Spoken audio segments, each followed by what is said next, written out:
Hi,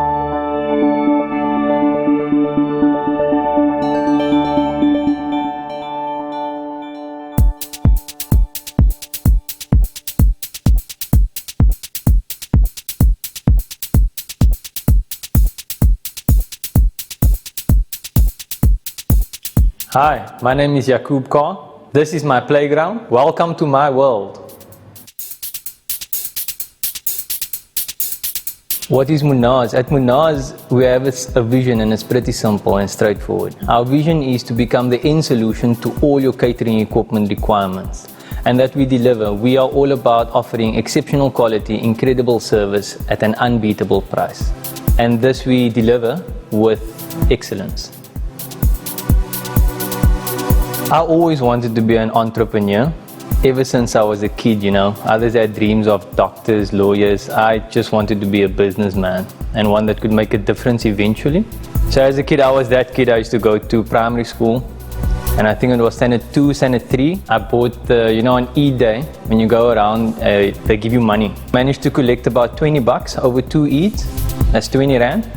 And I bought this huge packet of air chips. And then I diced it into small packets. And I borrowed a black bag from my mom. And I used to walk around during the break times and sell them at 20-25 cents a piece. And then later on, I went to a hostel, boarding school. And I used to sell lollipops, the first pops. Sell them 1 rand a piece during the homework period. It was a hostel, so at night you had a homework period. So it was kind of illegal to sell, but I sold it anyway. And that money I used to use to fund my hobby of horse riding. So yeah, I've always wanted to be in business. I was always trying to buy and sell something. And then I got into buying and selling all kinds of equipment. It was a bit of power tools, a bit of this, bit of that. I also dabbled in catering equipment. And I was a bucky brigade. Me and my bucky with a guy or two, and we used to hustle around and buy and sell catering equipment. And I fell in love with the industry. I've always been a bit of a foodie. So the industry had huge appeal to me. And the awe-inspiring characters that work in the industry, they also helped. And I took it from there. We bought and sold equipment, and that later on became Munaz and the business that it is today.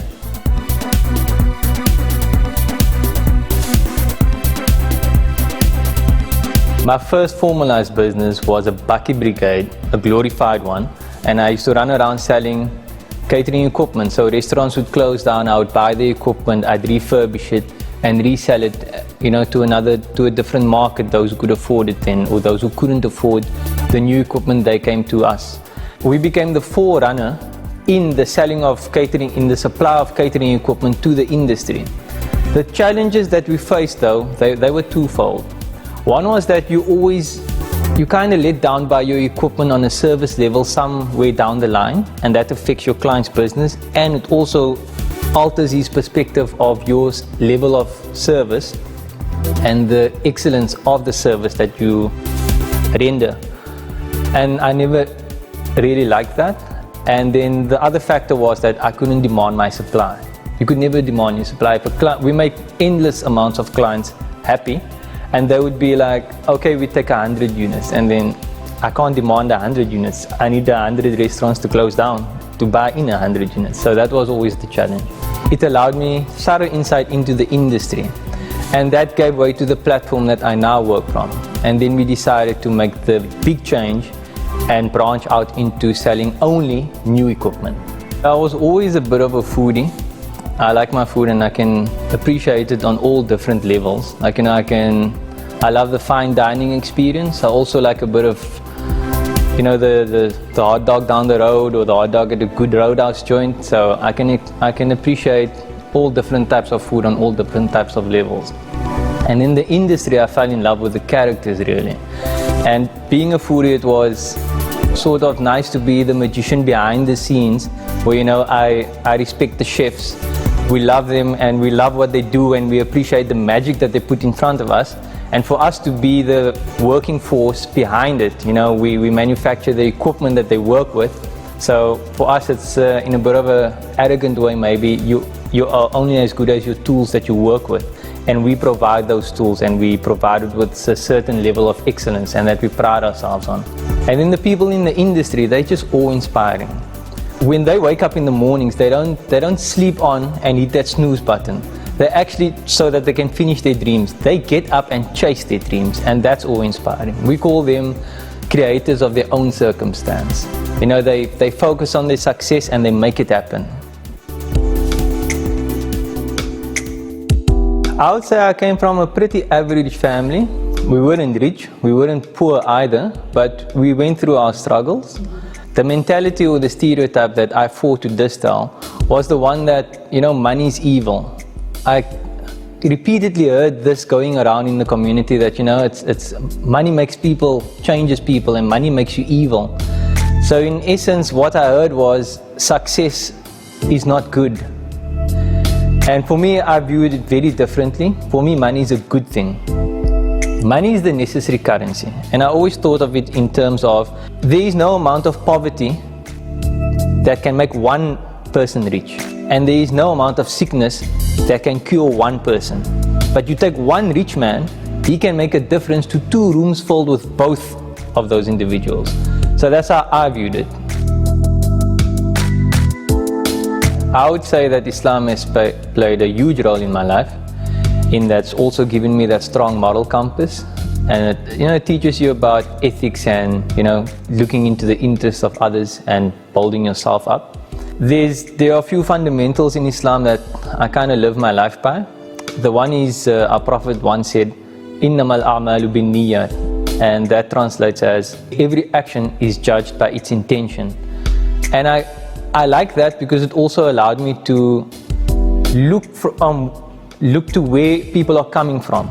Instead of just listening to them, I kind of try and see where they're coming from, and that allows you to break barriers and kind of get in touch with the person. Well, one of the pillars of Islam is zakat, and that's to give charity. And I try and do that in the form of the upliftment of my staff and the empowering of your staff. If you want to be a good businessman, you should treat your staff in a way that they can leave you. You should empower them in a way that they can leave you, and then you should treat them in a way that they wouldn't want to leave you. And that's the basics. So I try to incorporate that in our business, and we do it pretty well. And the evidence of that is how happy our staff are working at Muna's. For inspiration, I need to look no further than my staff. They are amazing individuals. They are all creators of their own circumstance. They aspire to be successful just like me. And they inspire me on every level. The thing I'm most proud of is their willingness to always go the extra mile for all of our clients.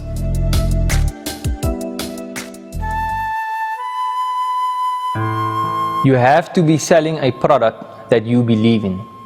If you're not a believer in the product that you're selling, you're never going to convince anybody to buy your product. To be successful, when it comes down to it, it's nothing else but the ability to see things through. And number 3 is from a quote by Nelson Mandela. There is no passion to be found in settling for a life that is less than the one you are capable of living. My solution is simple. You have to have the ability and the tenacity to see things through. So no matter what obstacle and however the obstacle might present itself, you need to just punch through. So people talk about red tape, for instance. When we got into the tender game and we started tendering, we never won. And even around my round table, guys were telling me and people were telling us, it's pointless. You're never going to win because there's so much corruption, there's so much this, there's so much red tape, all of those. But at the end of the day, we decided we're putting all of that down to their bullshit story as to why they can't win with tenders, for example. And it's their limiting belief. And we continuously knocked on that door until it opened for us. And hence, we just won the Cape Town Stadium tender, and we fitted them out to the tune of 3 million rand. And that's big. So we believe that whatever obstacle you face, you knock on the right doors. Find out properly which doors it is that you need to knock on, then you knock on the door. If they don't open, maybe the music's playing too loud inside. You knock again. You try a few times and until you get your way. I would say to the young aspiring entrepreneur to focus on his success and to not let anything deter him from it. There are 2 types of people in the world. a creature of circumstance and a creator of his own circumstance. A creature of circumstance, they go through life thinking that life happens to them. A creator of circumstance, he sees things for as they are, never worse. Then he envisions them better than they are, and he makes that happen. Where focus goes, energy flows. If you focus on the success in your life, you will be successful. And conversely, if you focus on all the crap in your life, you become nothing but a giant crap magnet. And that's what happens. I'm Yaqub Khan, owner of Munaz Catering Equipment, and I am Youngpreneur.